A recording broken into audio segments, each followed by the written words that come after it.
खबर के साथ। और बड़ी खबर इस वक्त आपको बता दें, एबीपी गंगा सी वोटर के सर्वे पर बसपा अध्यक्ष मायावती ने बयान दिया। मायावती ने सर्वे के आंकड़ों को गलत बता दिया है। भ्रमित करने वाला है एबीपी सी वोटर का सर्वे। चुनावी सर्वे के बहकावे में जनता नहीं आएगी। और इसके साथ साथ मायावती ने कहा कि इस बार बसपा की सरकार बनेगी। तो एबीपी गंगा और सी वोटर के सर्वे पर मायावती ने सवाल उठा दिए हैं। मायावती ने सर्वे के आंकड़ों को झुठला दिया है। भ्रमित करने वाला है एबीपी सी वोटर का सर्वे। मायावती ने कहा कि बसपा के कार्यकर्ताओं को भ्रमित किया जा रहा है। बसपा के जो समर्थक हैं उन्हें भ्रमित करने का काम किया जा रहा है। इस बार बसपा की सरकार ही बनने वाली है। लेकिन मायावती को ये बात समझनी होगी कि जो एबीपी गंगा सी वोटर का सर्वे है वो जनता का सर्वे है। जनता के मूड को हमने भापा है। जनता के बीच एबीपी गंगा की टीम पहुंची। एबीपी गंगा की टीम लगातार ग्राउंड पर थी, लोगों से बात कर रही थी, उनके मुद्दों को समझ रही थी। मौजूदा सरकार को लेकर लोगों में किस तरीके का अब तक मत रहा है, कांग्रेस को लेकर लोगों का मत क्या है, बीएसपी को लेकर लोग क्या इस वक्त सोच रहे हैं, क्या बीएसपी पर लोग भरोसा जताएंगे, ये जब सवाल हमने पूछा तो जो आंकड़ा सामने आया वो हमने जनता के सामने रखा। लेकिन अब मायावती को ये आंकड़े चुप गए और मायावती ने प्रेस कॉन्फ्रेंस कर तमाम तरीके के सवाल सी वोटर के सर्वे पर उठाए हैं। और चलिए अब आपको सुनवाते हैं कि एबीपी गंगा और सी वोटर के सर्वे पर मायावती ने क्या कहा। तो ऐसे समय में कल मीडिया के एक हिंदी न्यूज़ चैनल द्वारा यूपी में इस बार विधानसभा का आम चुनाव होने पर भाजपा का वोट प्रतिशत पिछले बार के 40 से भी अधिक दिखाने का इनका प्री पोल सर्वे प्रायोजित ही नहीं बल्कि लोगों को ये हवाई शरारतपूर्ण व भ्रमित करने वाला ही ज़्यादा लगता है। तो इस बारे में ये कहना अनुचित नहीं होगा। और चलिए अब आपको सुनवाते हैं कि सर्वे को मायावती ने क्या सर्वे को लेकर बातें कही और कैसे सर्वे में मिल रही लगभग 10 सीटों के दावे को उन्होंने खारिज किया। कल मैं जब इस सर्वे को देख रही थी तो वहाँ पर जो विश्लेषण करने वाले लोग बैठे हुए थे या हर पार्टी के जो प्रवक्ता बैठे हुए थे, मैं उनके चेहरे देख रही थी। सभी प्रवक्ता पार्टियों के बैठे हुए थे। तो जब वो दिखा रहा था, हालांकि वहाँ लेडी थी, वो जब वो बता रही थी तो किसी के गले से नहीं उतर रहा था, चेहरों से स्पष्ट तौर पर ये लग रहा था मुझे। और जब एक विश्लेषण करने वाले ने तो थोड़ा सही बोलना चाहा तो उसको रोक दिया गया।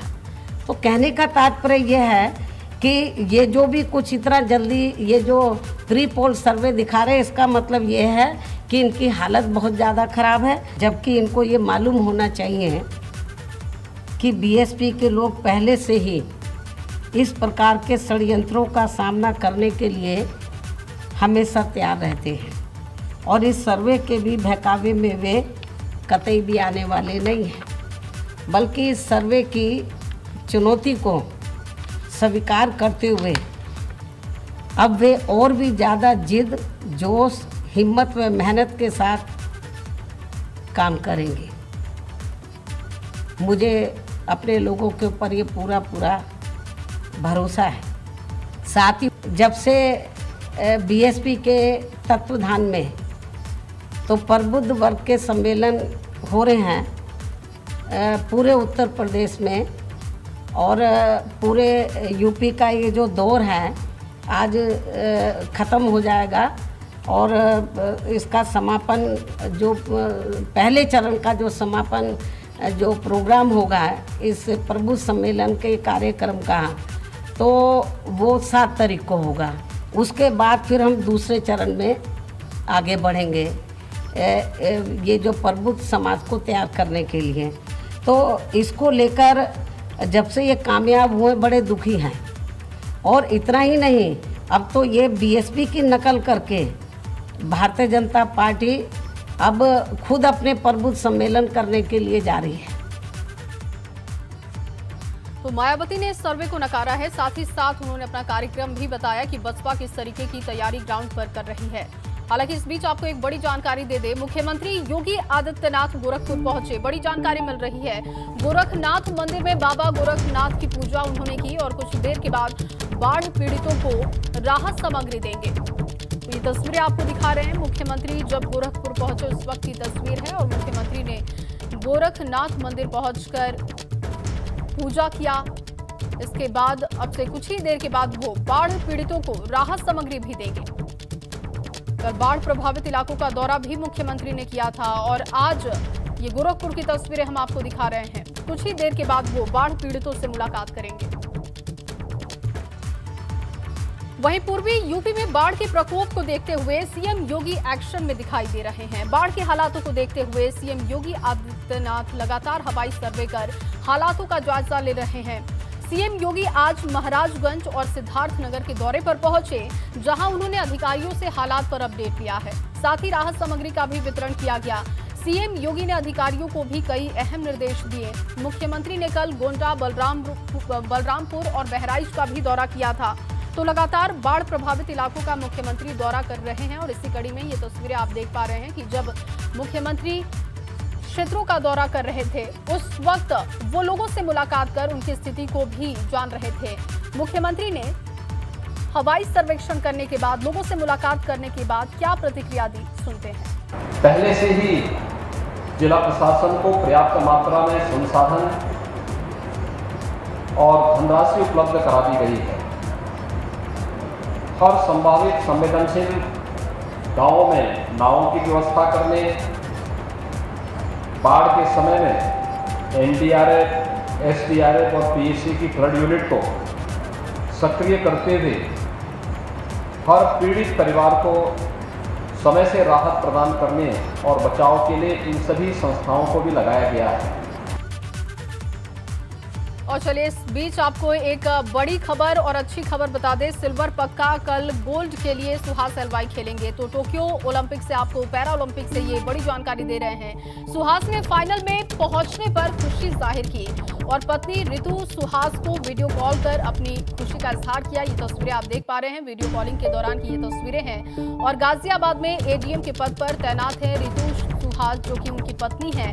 और जब सिल्वर पक्का कर लिया, कल गोल्ड के लिए मैच खेलेंगे, तो वो अपनी पत्नी को जानकारी दे रहे थे। उस दौरान की ये तस्वीरें हम आपको दिखा रहे हैं। वीडियो कॉलिंग के दौरान उन्होंने खुशी का इजहार किया और बताया कि किस तरीके का उनका मुकाबला रहा, क्या चुनौतियां रही और कल अब वो गोल्ड मेडल के लिए खेलेंगे। जाहिर तौर पर खुशी का ठिकाना नहीं होगा। सुहास एलवाई लगातार अच्छा प्रदर्शन और बेहतर प्रदर्शन कर रहे हैं और इस बीच अब वो कल गोल्ड मेडल के लिए खेलेंगे। माना जा रहा है कि कल गोल्ड भी वो जीत लेंगे, क्योंकि अब तक उनका प्रदर्शन बहुत ही शानदार रहा है। उधर फाइनल में सुहास एलवाई के प्रवेश पर सीएम योगी ने भी ट्वीट कर उन्हें बधाई दी है। सीएम योगी का ट्वीट क्या है, देखते हैं एक बार। टोक्यो #पैरा ओलंपिक में सुहास एलवाई ने पुरुष बैडमिंटन स्पर्धा में आज अपने शानदार प्रदर्शन से फाइनल मैच में अपनी जगह सुनिश्चित कर ली है और कल होने वाले फाइनल मैच में आपकी विजय के लिए हम सभी प्रदेशवासियों की ओर से शुभकामनाएं आपको। तो मुख्यमंत्री लगातार खिलाड़ियों का हौसला बढ़ा रहे हैं। इसी कड़ी में उन्होंने ट्वीट कर एक बार फिर से सुहास एलवाई को बधाई दी और उनका हौसला बढ़ाया है। और एक और बड़ी खबर आपको बता दें, सेवा और समर्पण अभियान चलाएगी बीजेपी। बड़ी जानकारी मिल रही है। पीएम मोदी के जन्मदिन को अभियान के तौर पर चलाया जाएगा और 17 सितंबर से 7 अक्टूबर तक ये अभियान चलने वाला है। सांसद विनोद सोनकर को अहम जिम्मेदारी सौंपी गई है। राजकुमार चाहर को भी अहम जिम्मा दिया गया है। तो 17 सितंबर से लेकर 7 अक्टूबर तक सेवा ही समर्पण अभियान चलेगा। इस बीच जनता तक कार्यकर्ता पहुंचेंगे। सांसद विनोद सोनकर को अहम जिम्मेदारी दी गई है। इसके साथ ही जानकारी इस बात की भी है कि राजकुमार चाहर को भी अहम जिम्मा सौंपा गया है। वहीं मुजफ्फरनगर जीआईसी ग्राउंड में 5 सितंबर को होने वाली संयुक्त किसान मोर्चा की महापंचायत की तैयारियां अंतिम चरण में हैं। अन्य राज्यों से किसानों के पहुंचने का सिलसिला भी लगातार जारी है। 200 से ज्यादा जगहों पर किसानों के ठहरने और उनके खाने पीने की व्यवस्था है। वहीं जिला प्रशासन ने सभा स्थल पर सुरक्षा व्यवस्था बढ़ा दी है। महापंचायत में किसी भी तरह की अराजकता और हिंसा ना हो, इसको लेकर सभा स्थल और प्रमुख मार्गों पर सीसीटीवी कैमरे भी लगा दिए गए, तो वहीं पूरे जिले पर ड्रोन कैमरे से नजर रखी जा रही है।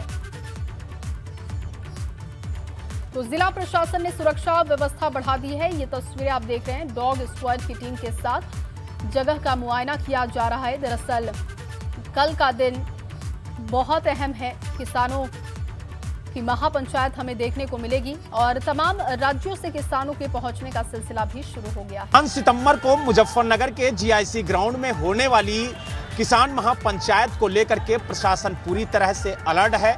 सभा स्थल पर बम निरोधक दस्ता और डॉग स्क्वाड पहुंचा है। आप देख सकते हैं जो भी किसान यहां पर पहुंचे हैं उनके बैगों की तलाशी ली जा रही है, उनको डॉग स्क्वाड की टीम यहां पर चेक कर रही है और साथ ही ये सुनिश्चित किया जा रहा है कि यहाँ पर कोई विस्फोटक सामग्री नहीं है। और किस तरीके से आप देखिए कि यहाँ पर लोगों की तलाशी ली जा रही है, उनके बैग को खोल के देखा जा रहा है।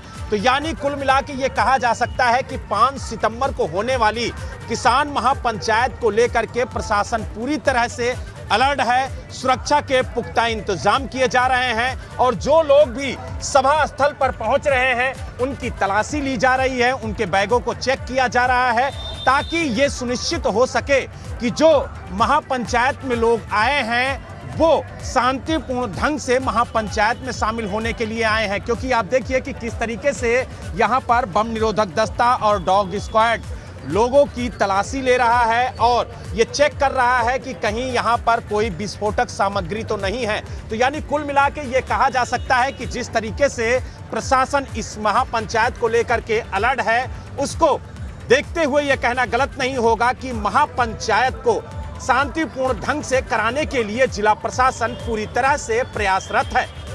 मुजफ्फरनगर से वीडियो जर्नलिस्ट अमरजीत सिंह के साथ बलराम पांडे, एबीपी गंगा। तो कल के लिए किस तरीके की तैयारी की गई है वो रिपोर्ट हमने आपको दिखाई। और चलिए सीधे अब आपको प्रेस कॉन्फ्रेंस में लिए चलते हैं जहां पर किसानों की तरफ से इस वक्त पीसी की जा रही है और कल को लेकर रणनीति क्या है इसके बारे में जानकारी दी जा रही है।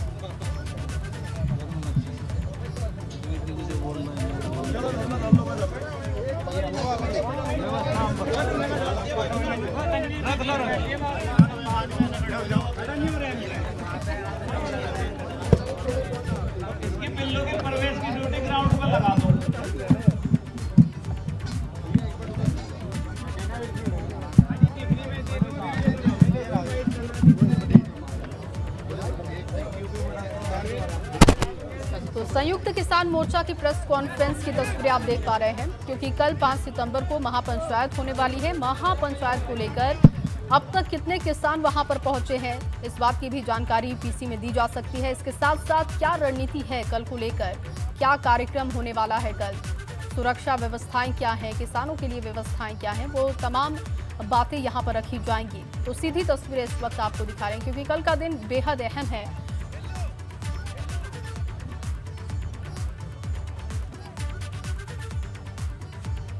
तो इस खबर पर हमारी नजर रहेगी, लेकिन इस बीच बड़कोट से एक बड़ी जानकारी मिल रही है, सीधे उसी का रुख करेंगे। बड़कोट में फूड पॉइजनिंग का कहर देखने को मिला है। खरसाली गांव में 50 लोग बीमार हैं फूड पॉइजनिंग की वजह से। बताया जा रहा है कि यज्ञ कार्यक्रम में प्रसाद खाने से 50 लोग बीमार हो गए। सभी बीमार लोगों को हॉस्पिटलाइज किया जा चुका है और डॉक्टर्स की टीम खरसाली गाँव पहुंची हुई है और बताया जा रहा है कि यज्ञ कार्यक्रम का प्रसाद खाने के बाद 50 लोग बीमार पड़ गए। सभी बीमारों को इस वक्त हॉस्पिटलाइज किया गया है। अब जानकारी डॉक्टर्स की तरफ से जुटाई जा रही है क्योंकि डॉक्टर्स की एक टीम खरसाली गांव पहुंची है। बड़ी खबर का रुख करेंगे। सिल्वर पक्का कल गोल्ड के लिए सुहास हलवाई खेलने वाले हैं। बड़ी जानकारी इस वक्त आपको दे रहे हैं। सुहास ने फाइनल में पहुंचने की खुशी जाहिर की और पत्नी रितु सुहास को वीडियो कॉल कर उन्होंने खुशी का इजहार किया, जिसकी तस्वीरें हम आपको इस वक्त दिखा रहे हैं। गाजियाबाद में एडीएम के पद पर तैनात है रितु सुहास और उनसे बात की हमारे संवाददाता शक्ति सिंह ने। सुनते हैं। इस समय रितु सुहास हमारे साथ हैं। मैम, सबसे पहले आपको बहुत बहुत शुभकामनाएं और आपको अग्रिम बधाई गोल्ड की। तो आशा करते हैं कि गोल्ड भी हमारे पास आएगा। आज पूरा देश आपको बधाई दे रहा है और गोल्ड के लिए दुआएं मना रहा है। आपका क्या कहना है? मैं कहना चाहूँगी कि समस्त देशवासियों को आज इस अवसर की बधाई और उन सब की दुआएं हैं जो आज यहाँ तक डीएम साहब पहुँचे हैं।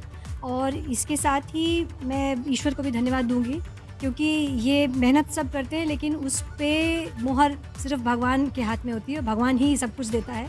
God is really kind. और सबको बहुत बहुत धन्यवाद। मैम, किस तरीके से पार्टिसिपेट सर ने की? सर से कुछ बातचीत आपकी हुई हो तो उसके बारे में कुछ बताइए कि सर से इस समय आपकी क्या बातचीत हुई है?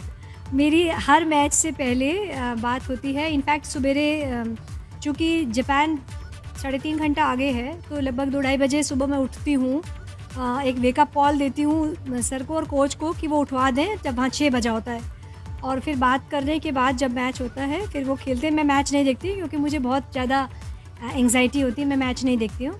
मुझे मेरे मित्र और सर के दोस्त जो हैं वो व्हाट्सएप से बता देते हैं कि स्कोर कैसा चल रहा है, और मैच के बाद फिर मैं बात करती हूँ। कल जो मैच होने वाला है उसे किस तरीके से आप लोग देखेंगे और क्या रहने वाला है? कितने लोग आपने क्या उस समय बैठ के उस समय मैच को देख रहे होंगे? और कल का मैच वास्तव में बहुत ही इसमें एंग्जाइटी है, एंक्शसनेस भी है, बट मैंने ये सोचती हूँ, मैंने उनसे कहा भी है कि इसमें बहुत ज़्यादा स्ट्रेस अब लेने की ज़रूरत नहीं है, क्योंकि जीत तो निश्चित हो ही गई है और आप इसको ज़रूर करेंगे और अच्छा करेंगे, क्योंकि आपके साथ में पूरा मतलब फैमिली नहीं पूरा देश आपके साथ में है। थैंक यू, शुभकामनाएं एबीपी नेटवर्क की। Thank you so much, God bless you, thank you. ये थी रितु सुहास जो इस समय गाजियाबाद में एडीएम प्रशासन के पद पर तैनात हैं, और इनका ये कहना है कि लगातार इनकी बात हो रही है सुहास एलवाईजी से, और इन्होंने ये भी कहा कि ये भी कहा गया है कि आप बिल्कुल भी स्ट्रेस ना लें, क्योंकि जो गोल्ड है, गोल्ड तो देश के जो लोग हैं उस गोल्ड के लिए इतनी दुआएं मांग रहे हैं कि वो जो गोल्ड है हमारे देश में ज़रूर आकर रहेगा। गाजियाबाद से एबीपी गंगा के लिए